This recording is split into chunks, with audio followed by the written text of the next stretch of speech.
tell. Everyone knows about it. From the Queen of England to the hounds of hell. And if I catch it coming back my way, I'm gonna serve it to you. And that ain't what you want to hear, but that's what I'll do. And the feeling coming from my bones sets my dog.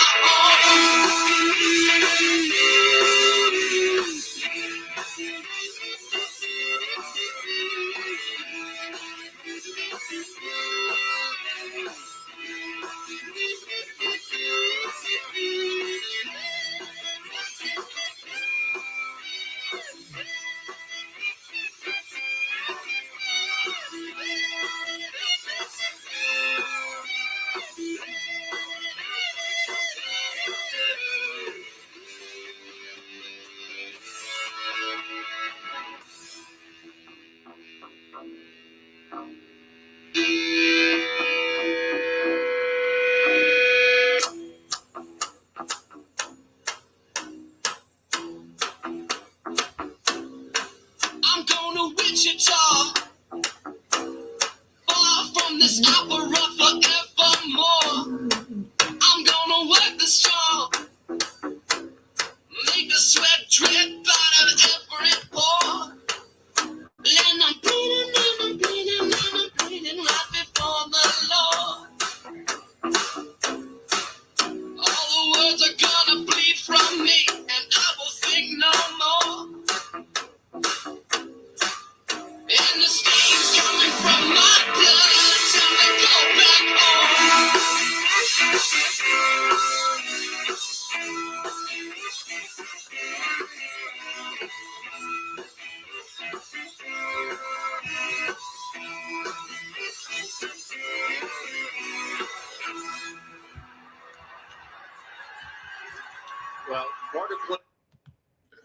Good evening, ladies and gentlemen, and welcome to another episode of Frankly Speaking Sports.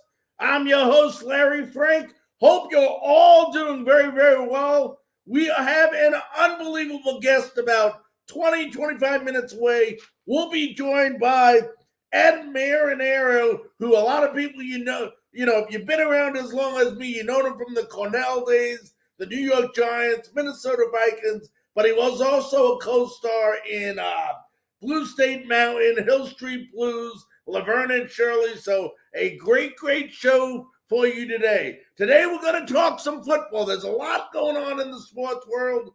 We're going to narrow it down to football today. We're going to talk a lot about the Carolina Panthers and their loss to the Baltimore Ravens over the weekend by the score of 20-3. And, a lot of people are asking, how often should these players play? Should they keep playing? It's preseason. Guys, you're not going to see the regulars a lot until game one when we open up versus the New York Jets at Bank of America Stadium right here in Charlotte, North Carolina. And I'll tell you what, when you look at this team, the Carolina Panthers, they are one of the teams that can sneak up on you in the NFC. They got a tremendous defense, very pesky, very young. They remind me a lot of the 2020 Tampa Bay Buccaneers defense when the Buccaneers were real young and they just had to get experience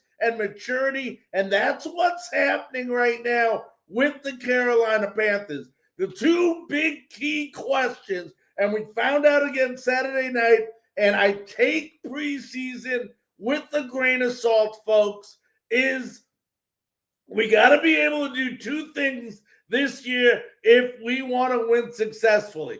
One of them is you have to score 7 when you get in the red zone. I repeat that. You got to score 7 when you get in the red zone. You can't settle for 3, especially when you're not sure that your kicker can kick 3. So it opens up, why we did not bring in a guy, and I mentioned this on my show a couple days ago, to compete with Joey Sly. I do not understand it, But at the end of the day, we're going to need a kicker, and there's going to be some kickers available as the next 2 weeks go by us with some releases. Like the Giants are going to release a kicker. They can't carry two. So we'll see what happens there. But so the first thing is you got to score in the red zone. The second thing we got to do to be successful this year is, damn it, we got to get our defense off the field after third down. We got to stop giving up first downs on third down plays. Okay? It's got to be able to stop so we can get our defense off the field. And that's what happens, too many times, even in preseason, and I know it's with the backup players in, but it's third down and 6, third down and 7, and the other team is moving the ball on third down like you think it was a practice squad out there. We have to be able to stop them on third down. And I saw some good things in this game, folks. Lots and lots of good things. And we're going to show you the highlights. Let's start off with, first of all, Sam Darnold, 1 of 2, knew he wasn't going to play much. I think it was for 16 yards. He threw one away. I saw good in Sam Darnold. I saw Sam Darnold who had an opportunity to make a mistake on a play that he would have made before, but instead was smart enough and used his intelligence to throw the ball away and try to get the touchdown on the next play. Okay, they tried to keep running the ball with Chuba Hubbard. It didn't work, but the mistake was not there, and you like to see that. As far as Chuba Hubbard go, folks, I know he broke a 29-yard run, and we'll show you that in a minute, but you got to also remember, okay, Chuba Hubbard is not a runner who's going to break away for a 90-yard run. For some reason, I don't know what, but he doesn't have that turn-up speed when you need to go ahead and push it one more gear to get into the end zone.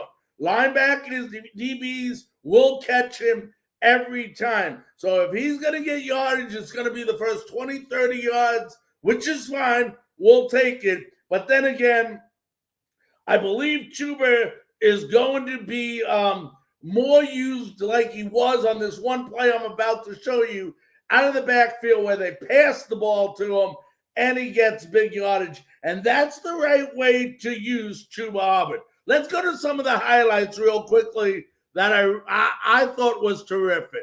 Let's go ahead, folks, and I'm going to pull it up right now. And I thought the first interception, I'll tell you what, this defense that we have, folks, you should be very, very, very happy with it, because this is going to be a pesky, great, great defense here in Charlotte. And let's go ahead and look at this play right here, and we'll listen to the announcers as they call it.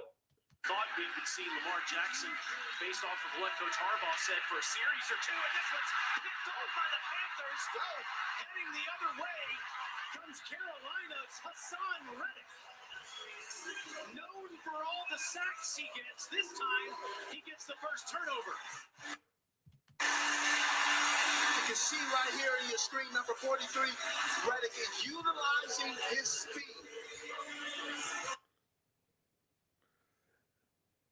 Okay, and I'm not sure what I took away. I might have been one of the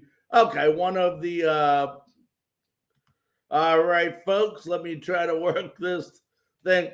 But right there, you saw great interception, great read, great defense, great speed. And that's what you need to see here on this Carolina team. Now, I also told you 2 great things. This is an offensive team that has a lot. And when I tell you, they have a lot of depth when it comes to wide receiver and comes to tight ends. The big question is going to be, how well does this offensive line hold up for Darnold? And you see a lot of good things out there. I thought tight end wise, Tommy Tremble's a beast out of Notre Dame. I mean, this guy has potential to be very, very good. He's going to move into this, we go with a 2 tight end set. You're going to go ahead and see him move into that second spot on the depth chart on one of the ends, probably for Thomas over there. But this is a good tight end who looked very, very good. I want to show you this catch by Hubbard right here. And this is what I'm talking about, folks. When you look at Chuba Hubbard here and him catch this ball, then yards after catch. This is what they're going to be looking for in Chuba Hubbard this year. Let me see if I can turn the volume down for a second. And if you go ahead and you look right here, you're going to go ahead and here is the little screenplay. It's Chuba Hubbard. He's going around the left side and beautiful blocking. I love when linemen come downfield and block like that. That's what you need. And watch this. Just a little pass by Greer around the left side. And look at the blocking all the way in front. Take your hand off him and don't get the holding call right there. So we get that off. So great running by Chuba Hubbard. Then everybody's talking about Will Grier. Will Grier, he's terrible. Let me tell you something about Will Grier. Will Grier had a terrific game, I thought. 11 of 14, 144 yards. He did take 2 sacks, but when you saw Terrence Marshall out there and the way that he put the ball right on spot to Terrence Marshall, it was a thing of beauty. Let's see if I can pull that one up as well and show you just the beautiful timing here by Grier and Marshall right here. 4 receivers in the pattern, and Spencer Brown standing next to Grier. Will gets it out, one-on-one ball sideline. Perfect ball to Terrence Marshall. And that was a perfect ball, is right. An unbelievable throw to Grier right there. And just an amazing throw and catch by William Grier, right in stride, the way you want to do it. And I'll tell you what, you look at this guy, Marshall, and he's going to be tough, guys. He is going to be very tough because the one thing he does, he can really do well if he gets taught the correct way in the NFL, is use that body to his advantage and be able to bully guys to get that ball. And that's what he did there. He used the sideline, he used the receiver, and did a great job going ahead and getting enough separation there to catch the ball. The other guys, I talked about the defense. I'm not worried about the offense. I'm a little concerned that we're putting a lot of stake in Sam Darnold because he hasn't done very well in a bad situation in New York. But if this coaching staff and Joe Brady can take him under his wing and really teach him to relax, get him over the fear of getting hit, this Carolina offense is going to become very dangerous. And, like I said, they got depth and seams all over the place. Their offensive line is pretty darn good. I'm very impressed by this guy, Christensen, who just adds a bunch of depth to this team on the offensive line. And you're going to need some depth when it comes to the offensive line. Tommy, want to welcome Tommy from Lutz, Florida. Tommy used to listen to me when I was in the Tampa Bay area covering the Tampa Bay Buccaneers. Happy to have him on right now listening to us as well again. But then, I think 2 guys that looked real good on this Carolina defense had to be Frankie Louvu and Yito Gross-Matos. I mean, these are 2 guys that if we can add depth to the defense, it's going to be very good. Now, let's go ahead and see if I can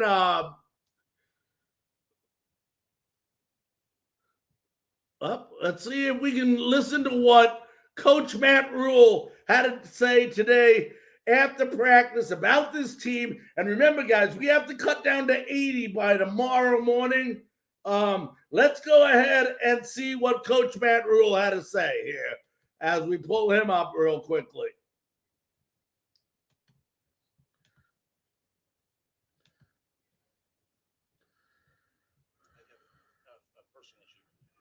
Should be here tomorrow.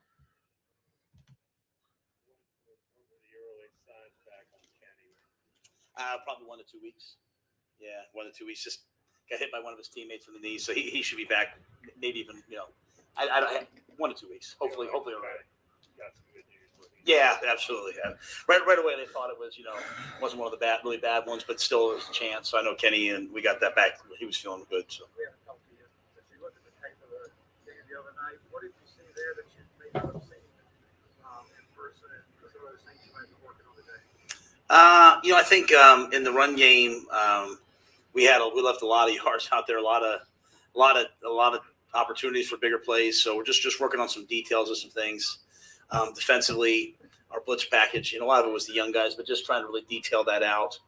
And special teams wise, obviously, we haven't blocked a kick yet on our field goal block teams, and we're 50%, kicking. So there's a lot of areas to improve upon. But that being said, there were some really good things in the game, some really good efforts. Just trying to make it a little more consistent. This is the part of camp where you're starting to kind of phase out the twos and get most of the reps for the ones. No.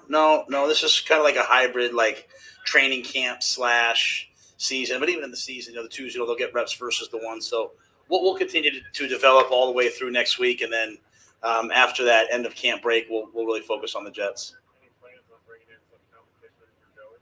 I really no comments on personnel right now. We have to make some roster cuts by tomorrow, so you'll see some roster moves tomorrow.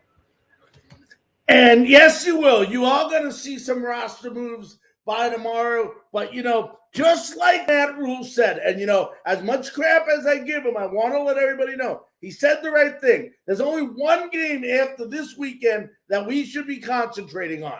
It's the New York Jets we open up against at Bank of America Stadium. No other game, no other team, no other place matters. The only thing that matters is the New York Jets, and that's what they're going to be building on. Now, the New York Jets got a brand new coach. They got a brand new quarterback in Zach Wilson, who really looks good in preseason. But once again, that's versus a lot of number twos that he's playing. So this is an opportunity for our defense to come out versus a young quarterback and force him to make lots and lots of mistakes. So we'll see. For those of you, we got about 7 minutes until Ed Marinaro, former NFL player and actor, comes on. If you want to go ahead and call in, talk some Carolina football. What are your thoughts on the Panthers? How do you think they'll do this year? Call in at 813-922-9810. Once again, that's 813-922-9810. That is on the screen there. We'll leave it up there for a second for you. For those of you listening, want to remind you tomorrow, the season premiere of College Football Tuesday. Myself and Zach McKinnell will bring you all the updated news in college football, talk about the upcoming season that starts, next weekend. And then Wednesday night, the night everyone's been waiting for, the season premiere of Frankly Speaking Panthers. We will have on writer for The Athletics that covers the Carolina Panthers. Joe Person will be on this week. Next week, Stephen Davis. I'll be okay. And we'll keep you updated on people after that. But let me see. Yeah, I was right. Stephen Davis the week after. And then Steve Berline supposedly might be inked in for the week after that. So if you're a Carolina Panther fan, we talk Carolina Panthers almost every night. But Wednesday night, Frankly Speaking Panthers. That's right. Joe Person of The Athletics will be joining us live on our Frankly Speaking Sports Network. You can go ahead. And as you see, let me hide that right there. That is our Twitter account at Larry Frankus. That's our Frankly Speaking Sports account. We record and put all the shows on there. We have a YouTube channel, which is Frankly Speaking Sports. So a lot of different ways to watch Frankly Speaking Sports. Love to get some information. Love to get some feedback. We had a chance to listen to Christian McCaffrey today as well We'd love to get insight on him. He will not be playing a lot. Coach does not want him to take a lot of hits before the season starts, and there's really no reason. Christian McCaffrey doesn't need to take hits. It's not doing him any good. But let's ask him how he's preparing for the upcoming season versus the New York Jets.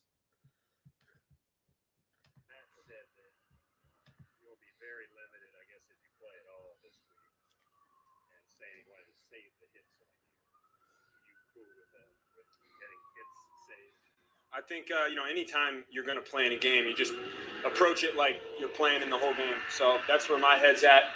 So I'm just preparing to get ready to go play in a football game. Can you, though, or saving hits that concept, is that a thing? Can a running back preserve himself by somehow limiting those hits? Yeah, I think just make people miss and try not to get tackled. That's probably the best way you can limit hits. But no, I mean, it's part of football. I think it's the best position on the field. So, the whole thing, and you always got to stay physically prepared, mentally prepared, emotionally prepared. And if you kind of check those boxes every day and you kind of fall in love with your routine throughout the week, just make it consistent. Some of that stuff, you just be proactive with it. Do you feel like you got some of those kind of absorbing blows with the joint practices in India? Yeah, for sure. I think, not only practicing against those guys, our team practices pretty physical as well. So I think it's important to definitely, get a little bit of contact in before the season for sure. Chris, in a perfect world, could joint practices replace preseason games altogether and for the starters in terms of the quality of work you get? Yeah, it just depends. There's benefits and there's bad things. Obviously you never want anybody to get hurt in a preseason game or in a joint practice, but you also need to see what kind of football team you have. So I understand the need for both. It's also how a lot of guys make the team. You got, not just the so-called shoe-in players, but you got to find 53 guys that can help your team win on Sunday. And part of that is you got to see, how they are in a game, not just in a controlled practice. Yeah, and you got to definitely agree with Christian McCaffrey. I agree 100% with Coach Matt Rule, sitting him out. But, and a lot of people ask about the backup quarterback situation, which we'll talk a little bit about after our interview with Ed Marinaro. But, the backup, we talk about the backup situation here in Carolina almost as if you are expecting the backup quarterback to play.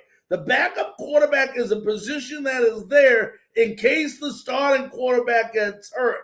You're not going to usually find a first-rate, top of the, QB rating type quarterback to play a backup position in the NFL. The Frank Reiches or the Nick Foles that came aboard with Philadelphia during that glory year, that doesn't happen that much.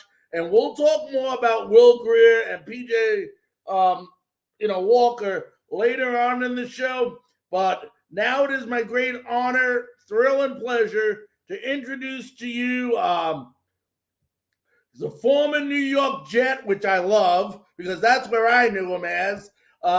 He was runner-up in a Heisman Trophy back in, believe it was 71 for Cornell University. And he's a big-time actor, so there's not much I can say that, this guy doesn't do. Let's welcome in Ed Marinaro. Ed, how you doing, buddy? Okay, can you hear me, Frank? I can hear you fine. How are you doing? I'm doing great, thank you. Just got back from Ithaca, New York, where I dropped my son off at Cornell, where he's going to be a freshman on the football team. So we're pretty excited about that. Yeah, Ed, let me ask you, when you dropped him off, come on. You dropped him off this weekend. How many flashbacks did you have of your time when you played at Cornell? I don't know how often you go back, before your son just committed there, but it had to be a great, memories for you to go back there with your son. Yeah, I keep in touch with several of my teammates. In fact, I hate to admit this, but this is the 50th anniversary of the team I played on in 1971 that was the first Cornell team to win the Ivy League championship. So this is our 50-year anniversary.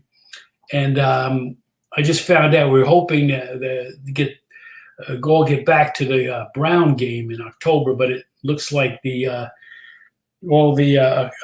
new Delta virus is going to change things for us, so we might have to postpone it a year. But I keep in touch with a lot of my former teammates. I go back at least once or twice a year to see a game.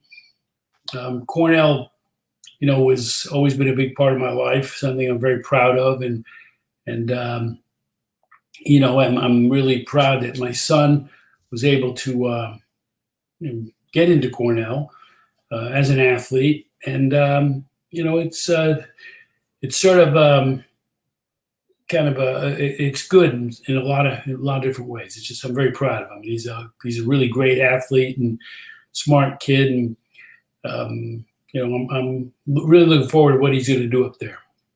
Now, and what type of advice? Because you've been through the transition, obviously, of high school to college, and especially when you went back then, you had so much, going on.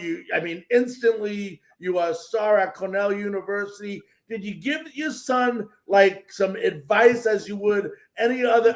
Obviously you give a father to son advice, but did you give advice about how letting it all play out, trying to enjoy it a little bit rather than it being a blur? Yeah, well, you can talk all you want, try to explain that to him, but any 18, 19-year-old kid, they live in the moment. He's very driven, trying to teach him a little bit of patience because that's what he's going to need. He's a freshman, and they have this is an unusual year for Ivy League football because they didn't play last year. So this year they have last year's freshmen are going to be technically, from a football standpoint, they're going to be freshmen. And we have seniors from last year who stayed around and are going to complete their senior year. So it's very competitive. We were just up there, and there's 130 kids on the varsity roster. So it's going to be pretty competitive. So I just wanted, like you said, I wanted to enjoy it. Don't have expectations that are unrealistic. He might surprise everybody. I don't know. But, I think he's got to enjoy the process. But kids like that don't think like that. They want it to happen now. So that's my challenge with my son. Now, when you played at Cornell your first year, when did the university, because, Ivy League schools, a lot of people don't remember, you and I you're a little older than me. Sorry, I have to admit that.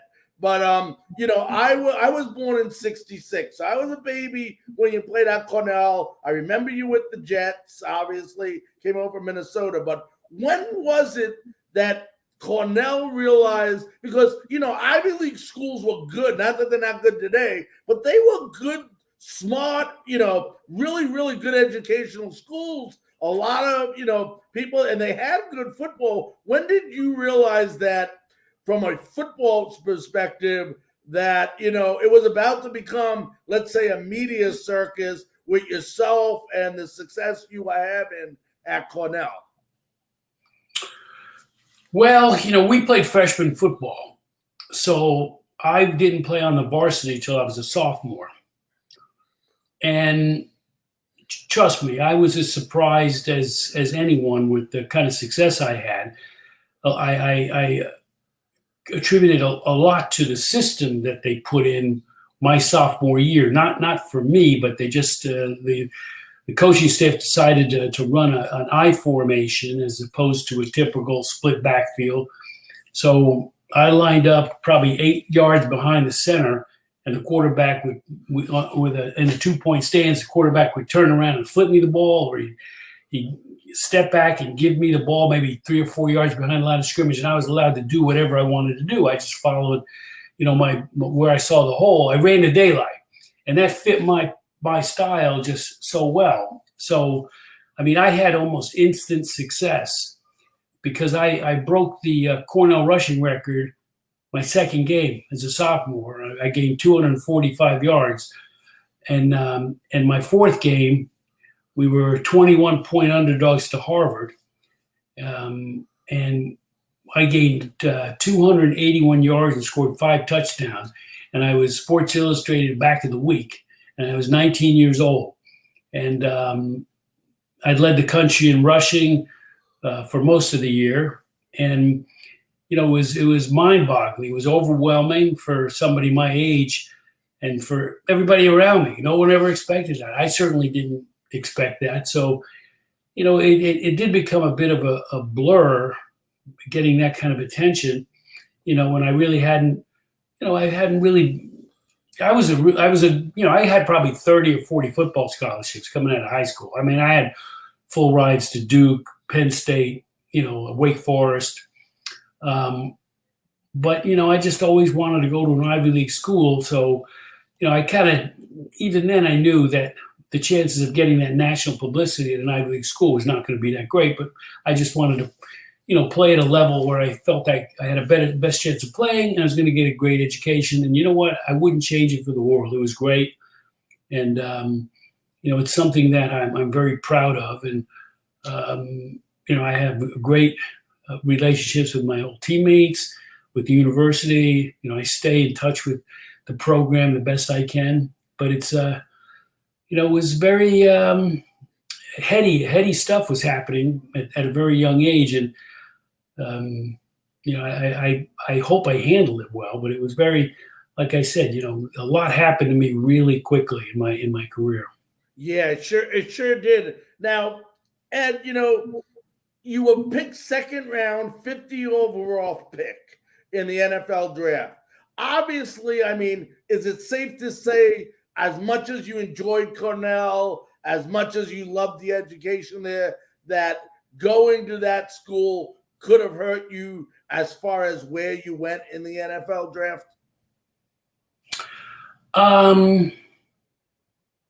No, I don't. I really don't think so. I mean, you know, I probably wouldn't have had the career I had if I'd gone to another school. I mean, I was the guy at Cornell, and they gave me the ball. I averaged 40 yards a carry. I mean, I don't think I would have been able to distinguish myself at a bigger school. But you know, more importantly, I knew at the end of the day that even if I never went on to the NFL, that I was, you know, I was going to have a great education. I was going to get a great job, and that was, you know, that was important to me. I had the best of both worlds. And had I not gone into the NFL, you know, I'd be, you know, I majored in hotel and restaurant management. I'd be running a big hotel chain right now. Yeah, I know all about that. Well, let me ask you this. You know, you came out of college, you played with one of the greatest coaches to ever coach in the NFL in Bud Grant, and he obviously had a lot of belief in you. They say that you were, and I'm sure this is still true, of course, the first rookie to ever start for Bud Grant. I mean, that has to say a lot about a coach having confidence in you. Well, I was the first rookie to start offensively for them. Frankly, he didn't have a chance. He didn't have a choice. Our starting halfback, Clinton Jones, a great player, he broke his arm, and they put me in there. My first start was against the Green Bay Packers at Lambeau Field, and it was, you know, you're never quite I was young, a rookie.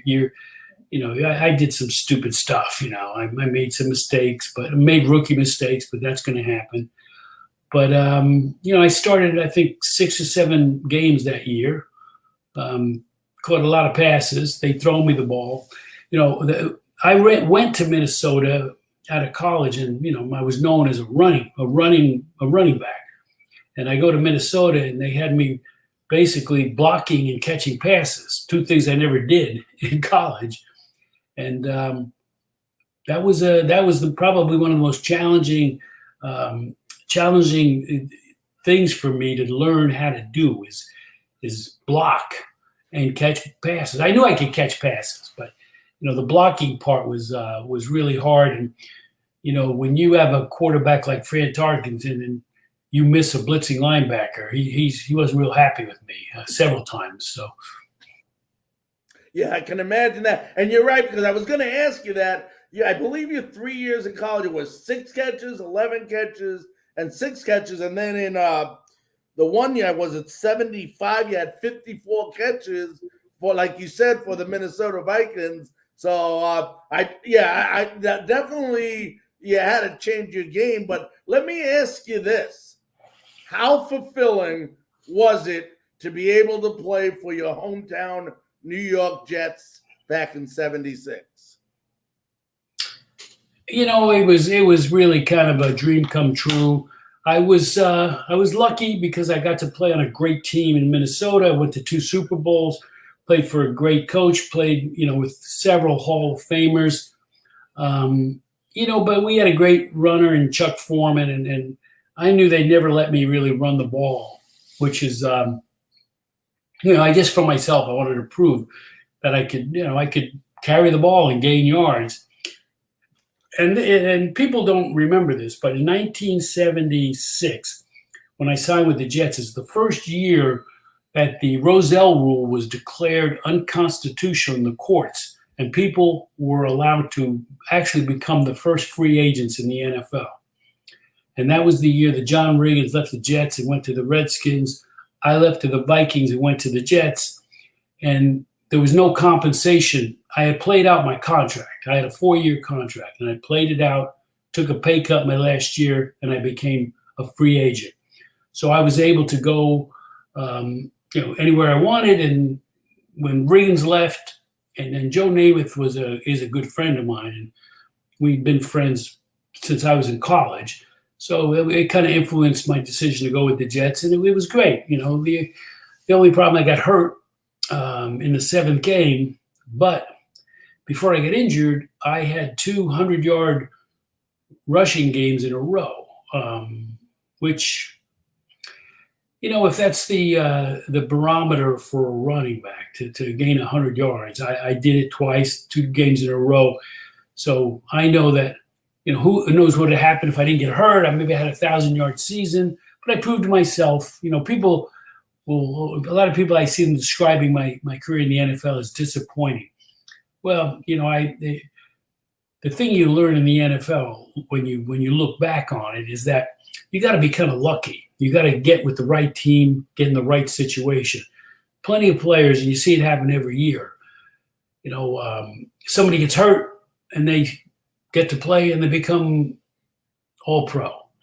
How many of those guys who never get the chance, get cut? Right. The NFL is so full of talent.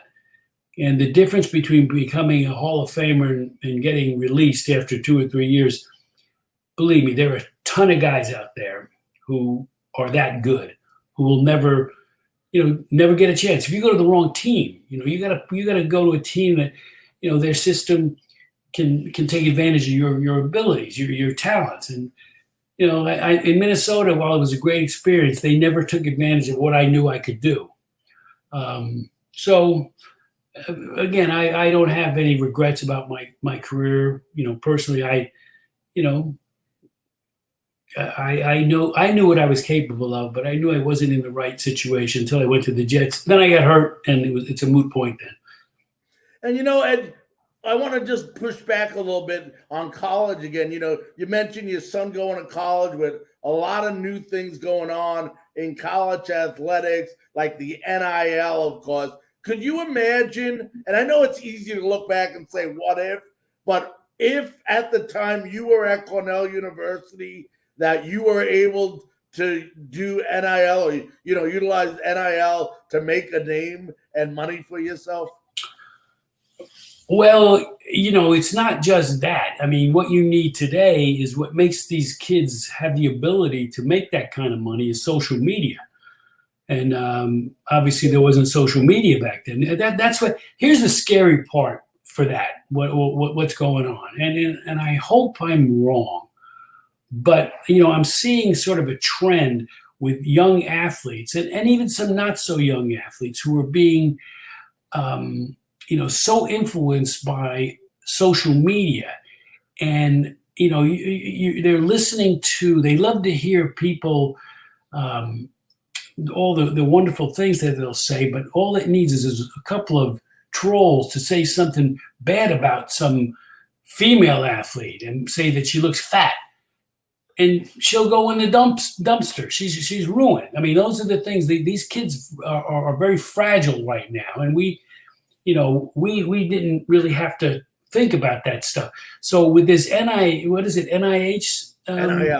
NIL, I think you're going to get these athletes who come into to the college game and are going to be more concerned with their Twitter followers and their Instagram followers, and going to lose sight of, you have to be ready to play in games, and you can't be distracted. And if they do get distracted, then they start to suck, and then they lose all their, it can happen really quickly if you're not, paying attention to what's important.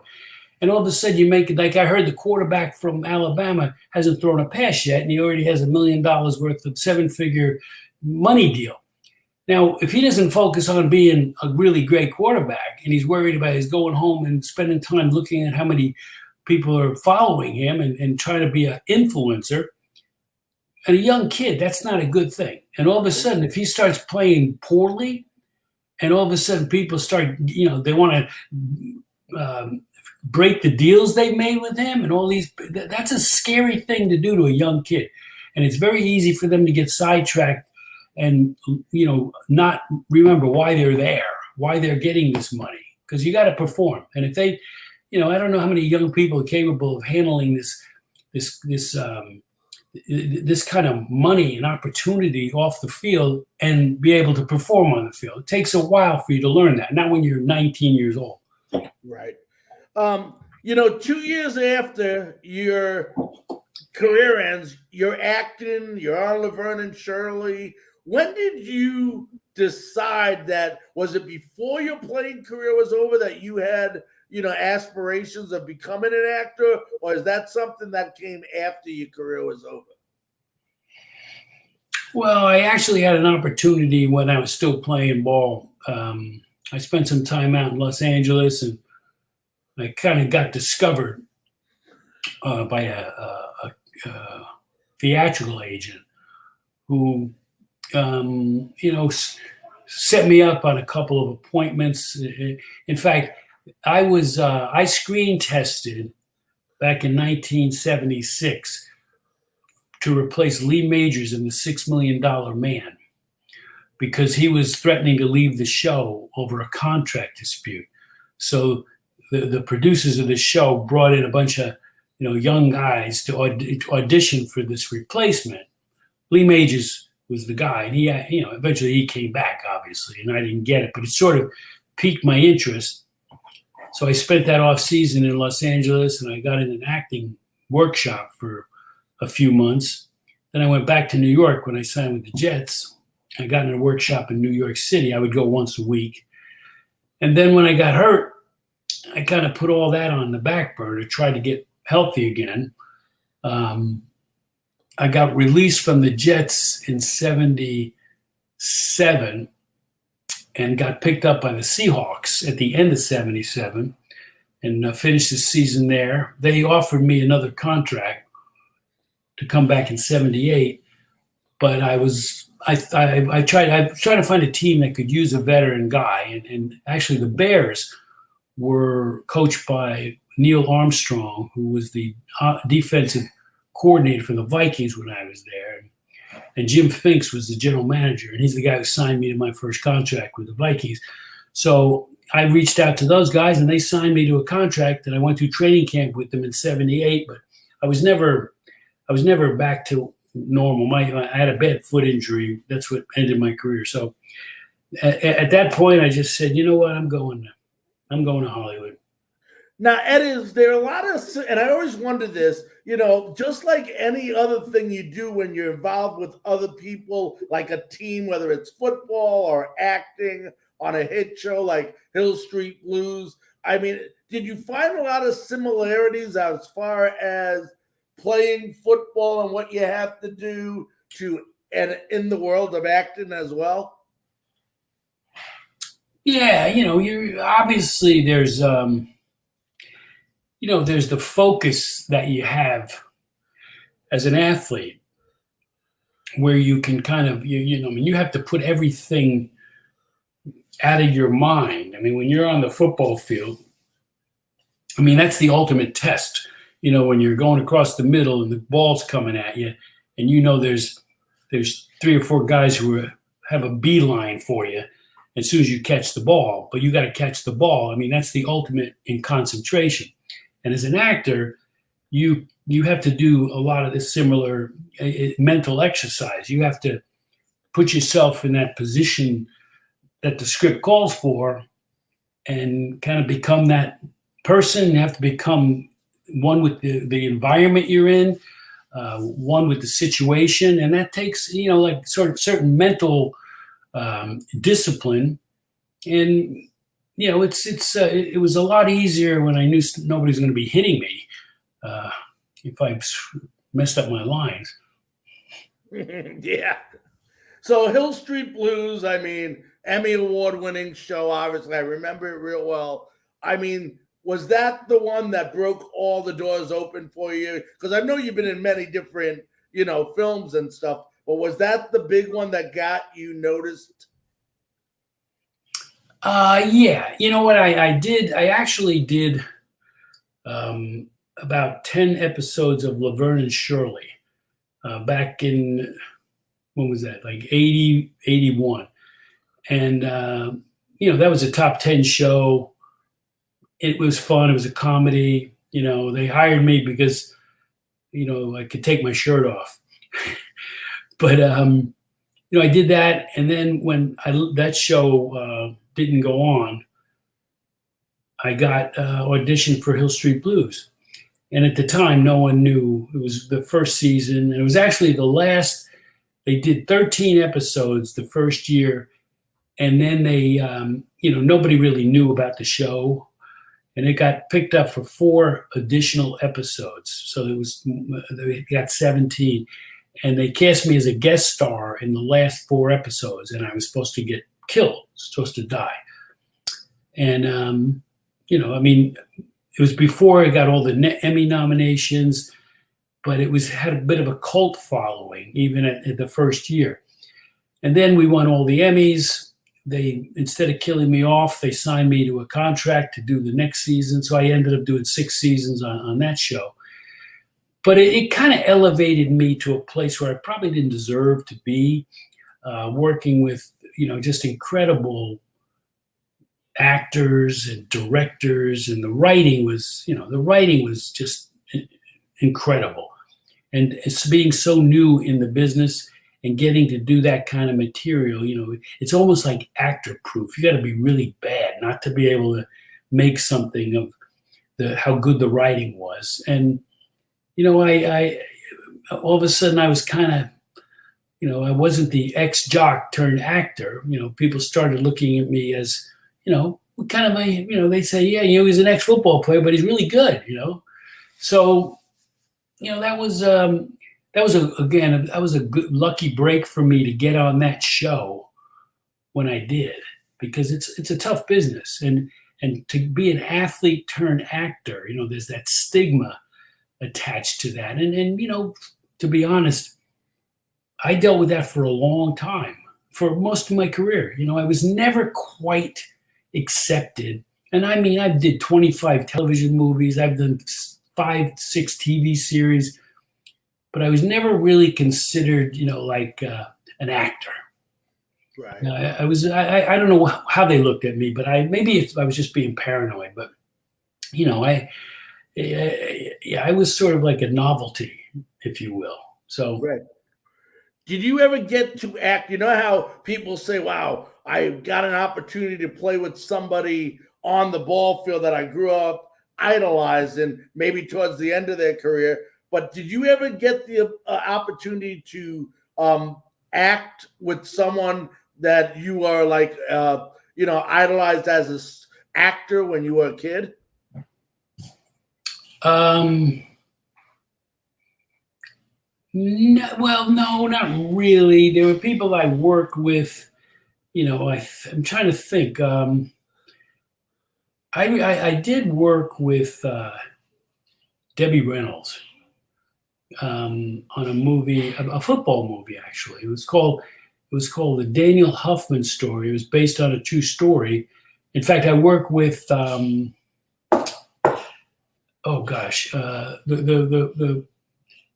Florida State coach, Bobby Bowden. Bobby Bowden was in the movie, and I did a couple of scenes with him because it was about a true story based on one of his players who had to give up, who had a scholarship to Florida State and had to. He gave his kidney to his grandmother. That was Debbie Reynolds. So Bobby Bowden gave him a scholarship as a trainer. It was a very sweet story, good movie. But Debbie Reynolds. I'm trying to think of who else I might have worked with. It's too late. It's too late in the day for me to remember. I hear you there. Well, let me ask you one last question, and we'll let you run. You got the opportunity to act as coach in Blue Mountain State. This is a game you played competitively, professionally, and you mentioned something very important. You said you almost have to turn into the part that you're playing when you act. Did you ever feel like you emulated any of the coaches that maybe you played with when you got that part? You said, okay, now I'm the coach. And did you ever try to act like them, or did you just always try to be yourself in that role? Actually, the person who I channeled when I got the role was my high school football coach. His name was Emil Karlik. He was the high school coach at New Milford High School in New Jersey. And when I had an audition for the role, I worked on the part the night before, and I thought about a speech that he gave before one of our games. And it was, we were playing a team, Saddlebrook High School in New Jersey. My high school was New Milford High School. I was a sophomore. We were 0-7 at the time, and Saddlebrook was 0-7. So Emil Karlik comes in the locker room before the game, and he says, all right, listen up. We're playing Saddlebrook today. They stink, and you stink. Now let's go find out who stinks the most. So when I auditioned, I kept doing that line in my head to have that kind of cadence. And if you've ever watched the show, but I remember the first scene I ever did on the show. It was, it was once upon a time, some weak, pathetic coach coined the phrase, winning isn't everything. Well, that's not me. And I was doing Emil Karlik. And I used it the whole time I was doing the show. Every time I'd go on the set, I would run that line through my head, so I got into the right kind of attitude. But it was a great, fun experience for me doing that show. I mean, it was it was a trip. I had worked with some great people. It was so much fun doing the show. And it's amazing how popular it stays. It remains to this day with that audience. It was on Netflix. After it was canceled, it was on Netflix for 4 years. I think now it's on Amazon Prime. And I can't tell you the recognition I have with this, group of 18 to 30-year-old men who just binge watched the show. I mean, it was a cult show. And it was a little bit too rough for today's world, if you will, with everything that's going on, and but believe me, people still watch it. It's very funny. It's farcical, which some of the best humor is farcical, but everybody takes everything so literally and is offended by everything that we didn't have a chance. Right. Well, listen, Ed, I want to thank you, first of all, very much for joining us on Frankly Speaking Sports tonight, and want to wish your son the best of luck at Cornell. We'll Thank you. follow him, and hopefully he does well there. And if you ever need anything, I'm here for you, buddy. All right, man. Thanks a lot, Larry. I hope we get to talk again. All right, buddy. Be safe. You too. Okay, that was former Minnesota Viking, New York Jet, successful actor from Hill Street Blues, Blue Mountain State, and Laverne and Shirley, just to name a few. That was Ed Marinaro. What a great, great, great interview. And, you know, folks, before the interview, we're talking about the Carolina Panthers. Any Carolina Panther fans out there? You want to leave comments under the comment section. If you want to go ahead and do a quick call in, we'll go about 5 more minutes on this show. I'll go ahead and you can give us a call in. But, you know, I was talking about the quarterback battle, or the quarterback, everyone goes for second place or backup for the Carolina Panthers. You know, is it going to be Walker, who looked terrible Saturday? Is it going to be Greer, who didn't look great one, but looked terrific? Really did. Made one bad pass, a notable bad pass in that game versus Baltimore. You know, we hope we don't have to get to that. You hope, first of all, Sam Arnold stays injury-free, that offensive line comes through, and you don't have to worry about him getting injured. In the event he doesn't get injured, you don't have to worry about anybody else playing. In the event you do, you deal with that. You know, it's a hard thing to do because you're not going to have a top-notch, you know, you're battling to see who's the best second guy. And, you know, either way, you know, it's going to be a tough situation. And you know what? You know, as much as everybody in Carolina knocks Will Greer, puts Will Greer down, you know, I watched Will Greer, and I know it was college, watched him in Florida, then after he left Florida because he had some issues and he transferred. He is a very good quarterback who can air it out. And, you know, with this type of offense, you never know in a backup role, is he the answer if Donald goes down? There's no way to tell that right now.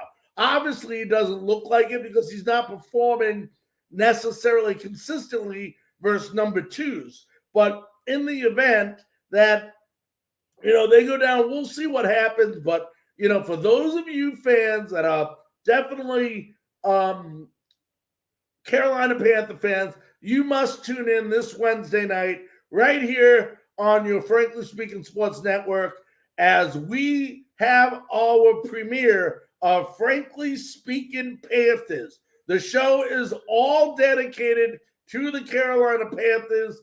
On this week, we are going to have Joe Person, who covers the Carolina Panthers for The Athletic, will be joining us live. Then 1 week from Wednesday, on our second show of Frankly Speaking Panthers, we will have former running back for the Carolina Panthers, Stephen Davis, will be joining us live. So 2 weeks in a row, we have great, great shows. Tomorrow night, College Football Tuesday, right here on your Frankly Speaking Sports Network. We will go through college football once the games begin.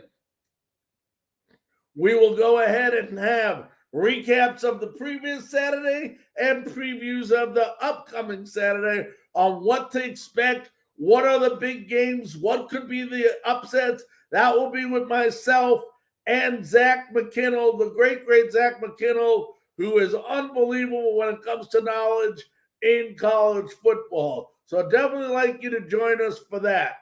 On behalf of everyone on Frankly Speaking Sports, we thank you so very much for watching this evening, and we'll see you tomorrow night on the Frankly Speaking Sports Network with College Football Tuesday. Good night.